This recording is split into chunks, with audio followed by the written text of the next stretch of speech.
WhatsApp guys, welcome back to another reaction video. आज हम देखने वाले क्या पुतिन का साथ देंगे मोदी जी, रूस को टूटने से बचा पाएगा भारत। वीडियो होगी काफी इंटरेस्टिंग, देखते हैं क्या कुछ है पूरा मामला। उस वीडियो का लिंक डिस्क्रिप्शन में। वीडियो को कर दें जरूर लाइक और चैनल पर तो इसको मैंने हमेशा बोला ये 2 लाइन प्लीज बोल दिया कर। एटीट्यूड इतना है इसके अंदर। 1 2 3 को। रशिया घिर चुका है, पुतिन संकट में है। पुतिन के अपने लोग उनके साथ दगा करना शुरू कर चुके हैं। वैगनर ग्रुप भी इकट्ठा हो गया। उनका खुद का रसोइया येवगेनी प्रिगोजिन, उन्होंने खुद विद्रोह कर दिया था पुतिन के खिलाफ। ले देकर वो विद्रोह अब रुका है, जिसमें बेलारूस के जो राष्ट्राध्यक्ष थे लुकाशेंको, उन्होंने हस्तक्षेप किया। उन्होंने समझाया येवगेनी प्रिगोजिन को, तब जाकर वैगनर ग्रुप मॉस्को की ओर बढ़ने से रोका है। अन्यथा सिविल वॉर की स्थिति निर्मित हो रही थी, क्योंकि ये मिलिट्री वैगनर ग्रुप जो थी एक मिलिट्री थी, प्राइवेट मिलिट्री थी, जिसे खुद पुतिन ने बनवाया था। अपने शेफ को उसका चीफ बनाया था, अपने बावर्ची को इस प्राइवेट आर्मी का चीफ बनाया था। आपको बता दें, वैगनर ग्रुप एक ऐसी प्राइवेट सेना है रशिया की जिसके अंदर क्रिमिनल्स हैं, प्रिजनर्स हैं, जिसके अंदर बॉडी बिल्डर्स हैं, पर्सनल मर्सिनरीज हैं, ऐसे लोग हैं जो पैसों के लिए लड़ाई करते हैं अपने मालिक के लिए। समझ रहे हैं आप? ऐसे लोग थे इसके अंदर, और ये लड़ रहे थे पुतिन के लिए यूक्रेन के खिलाफ। बखमूत में जो किया था इन्होंने, वो इन्हीं नहीं किया था। वैगनर ग्रुप अगर ना होता तो यूक्रेन जो था वो उस टेरिटरी को वापस रिक्लेम कर लेता, जिसे काफी खून बहाने के बाद रशियन सोल्जर्स ने जीता था यूक्रेन की धरती को। खैर, अभी वैगनर ग्रुप के जो चीफ थे वो पूरी तरीके से खफा हो गए थे रशिया के डिफेंस मिनिस्टर सर्गेई शुइगु के खिलाफ, और वो चाहते थे कि डिफेंस मिनिस्टर को हटा दिया जाए। लेकिन पुतिन ने क्या किया, अपने डिफेंस मिनिस्टर को बैक किया, जिससे येवगेनी प्रिगोजिन पूरी तरीके से नाराज हो गए और पुतिन का तख्ता पलट करने के लिए ही आगे बढ़ने लगे थे। मॉस्को की ओर बढ़ रही थी मर्सिनरीज की 25,000 की ऐसी फौज जिसके पास वॉर रेडी एक्सपीरियंस था, जो तुरंत अभी एकदम ताजा गर्मा गर्म यूक्रेनी सैनिकों से लड़कर उन्हें कत्ल करके आगे बढ़ रही थी, और वो पुतिन के लिए आगे बढ़ रही थी। पुतिन परेशान थे, लेकिन तभी बचाव में आए बेलारूस के लुकाशेंको, बेलारूस के राष्ट्राध्यक्ष, और लुकाशेंको ने वैगनर को रोक दिया, वैगनर ग्रुप को रोक दिया। येवगेनी प्रिगोजिन जो चीफ थे उन्हें रोक दिया। अभी मामला स्टेबल है, लेकिन पुतिन की संकट, पुतिन की परेशानियां लगातार बढ़ती जा रही हैं। अगर ये विद्रोह आगे बढ़ जाता और पुतिन कुर्सी से हट जाते, अगर वहां तख्ता पलट हो जाता, तो दोस्तों ये बहुत बड़ा जियोपॉलिटिकल इवेंट होता। रशिया एक बार फिर टूट जाता। जिन लोगों को नहीं मालूम उन्हें बता दें कि रशिया इससे पहले भी एक बार टूट चुका है।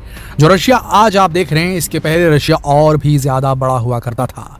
उस रशिया का नाम था Union of Soviet Socialist Republic. जी हाँ दोस्तों, और इसमें एक बार पार्टीशन हुआ था 1991 में। जब टूटा था तब उसके बाद जो बचा वो आज का रशिया था, और उसी का एक भाग था यूक्रेन। जी हाँ दोस्तों, तो अभी एक बार फिर से अगर पुतिन का यहाँ पतन होता, पुतिन अगर पतन में जाते, उनकी कुर्सी अगर चली जाती, तो ये तय था कि रशिया एक बार फिर विभाजित हो जाता, एक बार फिर टूट जाता, और western powers, European countries, America, ये सब जोर जोर से ठहाका लगाते और वो कहते, देखो ये रशिया वाले खुद निकलने चले थे यूक्रेन को अपने में मिलाने के लिए। वापस से वो जो पार्टीशन का जख्म था उसे भरने निकले थे पुतिन। 1991 में जो union of Soviet Socialist Republic, जो सोवियत यूनियन टूटा था, उसके जख्म भरने निकले थे पुतिन। यूक्रेन को मिलाना चाहते थे वापस रशिया के साथ में।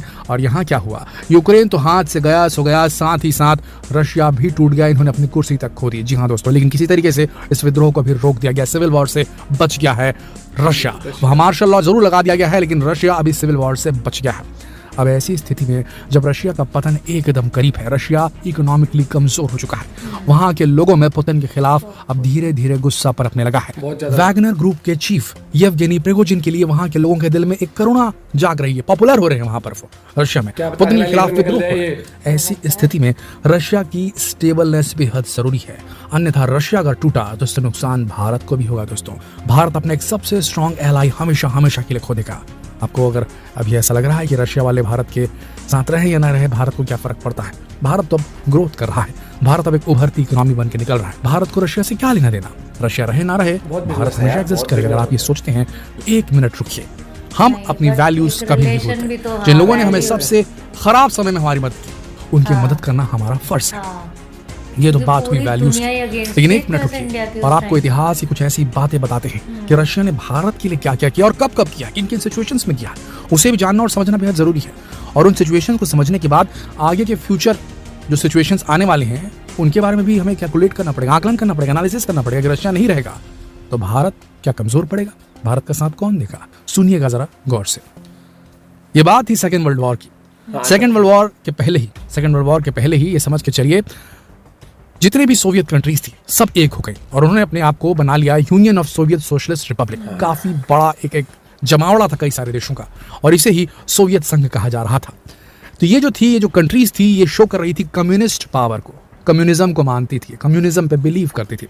इसके बाद जो रेस्ट ऑफ द वर्ल्ड था, खासकर यूरोपियन कंट्रीज, है ना, European countries, America, UK, Europe की जर्मनी, ये वो दुनिया भर की जितनी कंट्रीज, ये सारी जो ईयू था, ईयू, यूएस, यूके, ये सारे चाहते थे कि हम डेमोक्रेटिक वैल्यूज पे बिलीव करें। ये डेमोक्रेटाइजेशन चाहती थी, डेमोक्रेसी पे बिलीव करती थी, ये डेमोक्रेसी पे फॉलो किया इन्होंने, और रूस के लोगों ने कम्युनिज्म पे फॉलो किया। अब यहाँ परेशानी कहाँ शुरू हुई? यूएसएसआर तो 1922 में ही बन गया था। अगर आपको एग्जैक्ट डेट बताएं तो यूएसएसआर जो था वो 30 दिसंबर 1922 को अपने एग्जिस्टेंस में आया, उसका अस्तित्व में आया यूएसएसआर। अब इससे चलने लगी अमेरिका और वेस्टर्न कंट्रीज की, यूरोपियन कंट्रीज की। तो इन्होंने भी अप्रैल 4, 1949 को इन्होंने बना लिया अपना खुद का एक अलायंस, जिसे कहा इन्होंने NATO, North Atlantic Treaty Organization. और इसमें इन्होंने 30 देशों को अपने साथ लगभग शामिल कर लिया। और ये आपस में एक दूसरे के साथ में इकोनॉमिक प्रॉब्लम किसी को हो तो वो भी मदद करते हैं आपस में, साथ में कोई सिक्योरिटी रीजंस हो तो भी आपस में मदद करते हैं, मिलिट्री फोर्सेस को शेयर करते हैं आपस में। नेटो कंट्रीज का ये मानना है किसी एक देश पर अगर किसी दुश्मन देश ने हमला किया तो सारी कंट्रीज मानती है कि हमारे ऊपर हमला हो गया, और सब सारी कंट्रीज जो रहती हैं एक साथ मिल करके उस एक पर्टिकुलर देश को डिफेंड करने के लिए आगे बढ़ती है। यहाँ तक बात चलो ठीक थी, तुमने डेमोक्रेसी में तो बिलीव करते हो, तुमने ये बना लिया नेटो, हम कम्युनिज्म में बिलीव करते हैं, हमने यूएसएसआर बना लिया, चलो ये मान लिया। पंगा तब हुआ जब 1991 में, पहले बीच में इसमें कोल्ड वॉर भी चला, रशिया, यूएसएसआर और जो नेटो कंट्रीज इनके बीच में हमेशा तनातनी बनी रहती थी। उसके बाद कोल्ड वॉर के बाद अमेरिका रशिया के बीच में जो चला सो चला। उसके बाद में 1991 में एक बड़ा इवेंट हुआ और यूएसएसआर टूट गया। उसी से फिर ये बेलारूस, यूक्रेन और दुनिया भर की कंट्रीज जो है, बल्गेरिया, ये वो, रोमानिया, ये सब निकले वहाँ से, सब अलग हो गए, रूस टूट गया। और ये जो टूटना जो है, ये पार्टीशन जो है, पुतिन के दिल में एक बहुत बड़ा जख्म छोड़ गया उस वक्त से ही, जब वो जवान थे। और ये हर रशियन के दिमाग में और दिल में एक बहुत बड़ी चोट दे गया। पार्टीशन हमेशा बेहद जख्मदायक और पीड़ादायक होता है, हम सब जानते हैं, हम वैसे ही हमने फील किया है पाकिस्तान और भारत के पार्टीशन को। तो उस पार्टीशन के जख्म पुतिन के अंदर हमेशा से रहे। 1991 में यूएसएसआर टूट गया, बात यही खत्म हो जाती तो चलो ठीक था। लेकिन दिक्कत क्या हुआ? नेटो, जिसने अपना अलायंस वहां बना के रखा था डेमोक्रेसी पे बिलीव करने वाले कंट्रीज का, यहां पर यूएसएसआर था, कम्युनिज्म पे बिलीव करने वाले देश थे, एक साथ आए फिर अलग हो गए। ठीक है, अब क्या हुआ 1991 के बाद में, जैसे यूएसएसआर का विभाजन हुआ, कुछ कंट्रीज पे सीधे सीधे नेटो वालों ने अटैक करना शुरू किया। अटैक इन द सेंस, उन्हें अप्रोच करना शुरू किया, आप आइए हमारे साथ मिलिए, हमारे साथ मिल जाएगी। और एक एक करके वहाँ की बहुत सारी कंट्रीज जो पहले यूएसएसआर में हुआ करती थी, पहले कम्युनिज्म पे बिलीव करती थी, उन्हें अपनी तरफ करना शुरू कर दिया नेटो कंट्रीज ने। एक एक करके बहुत सारी कंट्रीज ने नेटो ज्वाइन कर लिया दोस्तों। अब ये ऐसा था कि रूस के एकदम करीब जो देश थे, जो रूस के साथ थे कभी सोवियत यूनियन संघ में, वो जो हैं अब नेटो ज्वाइन कर रहे थे और रशिया को आंखें दिखाने लगे थे। यानी कि रशिया अगर उनके किसी एक के ऊपर हमला करता तो उसे पूरी नेटो कंट्री से लड़ाई करनी पड़ती, दुनिया की सुपर पावर के साथ में। तो ये बड़ा खतरा लगने लगा रूस को। इवेंचुअली यूक्रेन ने 2014 में जैसे जेलेंस्की वगैरह आए, जो वहाँ के राष्ट्राध्यक्ष बने, तब इन्होंने एकदम मुखर होकर के बात को उठाना शुरू कर दिया कि हमें भैया नेटो ज्वाइन करना है, हम वेस्टर्न कंट्रीज के साथ में। बात सिर्फ यहीं तक रहती तो ठीक था, लेकिन वहाँ की जो जनता थी, 62% जनता चाहती थी कि हमको जो है ईयू के साथ ज्वाइन करना है, यूरोपियन यूनियन में शामिल होना, हम नहीं रहना चाहते यहाँ पर रशिया के सामने, यूरोपियन यूनियन को ज्वाइन करना है। और 58% जनता ये चाहने लगी कि हमें नेटो ज्वाइन कर लेना चाहिए। अब पुतिन को हुआ टेंशन, क्योंकि यूक्रेन अगर नेटो में ज्वाइन कर लेता तो बड़ी प्रॉब्लम होती रशिया को, क्योंकि उसके पास सिक्योरिटी थ्रेट थे, एकदम करीब पहुंच जाता अमेरिका फिर यूक्रेन अगर ज्वाइन कर लेता। नेटो मतलब जो नेटो एक कंट्री है तो सारी कंट्री की फोर्सेस वहां पहुंच सकती हैं और मदद करने के लिए भी पहुंच सकती है। तो ऐसी स्थिति में पुतिन ने क्या किया? पुतिन ने वार करना शुरू किया। पहले तो उसने क्रीमिया पर, जो यूक्रेन का हिस्सा था, उस पर कब्जा किया, और उसके बाद अब जाकर 2021-2022 में इन्होंने फुल स्केल वॉर कर दी, जो पुतिन है उन्होंने यूक्रेन के ऊपर। और यूक्रेन के साथ अभी चल रहा है, 1.5 साल हो चुके हैं जंग में, अब कमजोर पड़ चुका है पुतिन यहाँ पर। अब ऐसी स्थिति में रशिया जब कमजोर पड़ रहा है, उसके टूटने की बात तक आ रही, फिर से एक बार पार्टीशन की बात आ रही, तो ऐसे में मोदी जी को क्या डिसीजन लेना चाहिए, भारत को क्या डिसीजन लेना चाहिए? देखिए भैया, भारत जो है, जब भारत के साथ कोई नहीं खड़ा था, नॉन अलाइनमेंट मूवमेंट चल रही थी, भारत जब आजाद हुआ था, तो ना अमेरिका भारत को हथियार बेचता था, ना देता था, ना यूके भारत को हथियार देता था, ना बेचता था, ना फ्रांस भारत को हथियार देता था और नहीं बेचता था। पंगु पड़ा था हमारा देश। और पाकिस्तान को सपोर्ट कर रहा था अमेरिका, ठीक है।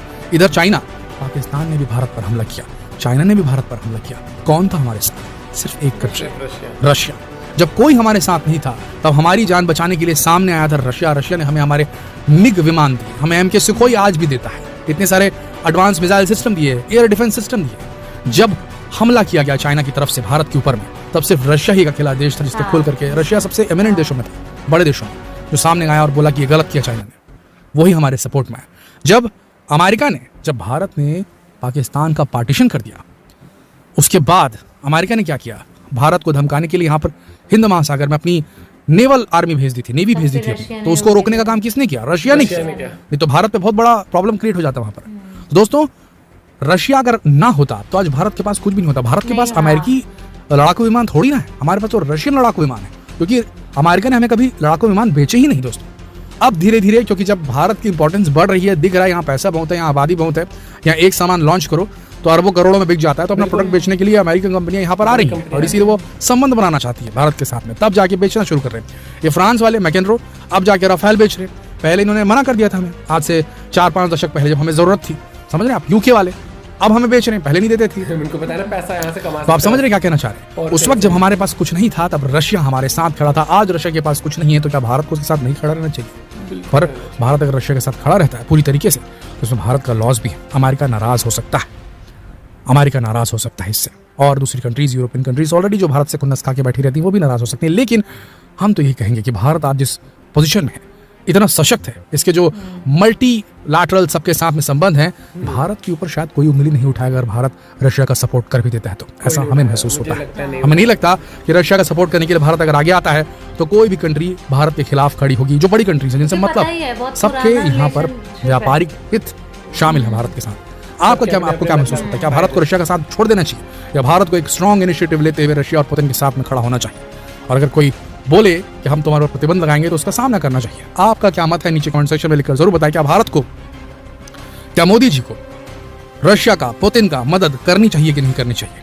नीचे मेरे हिसाब से तो ये भैया खुल के सपोर्ट करना चाहिए, और इंडिया ने उनके अगेंस्ट बोला भी नहीं है। बस ये चीज़ है कि this is not an era of war, और यहाँ पर लड़ाई नहीं होनी चाहिए। ये डिप्लोमेटिक तरीके से अभी भी सुलझाने की कोशिश करी जाए तो हो सकती है।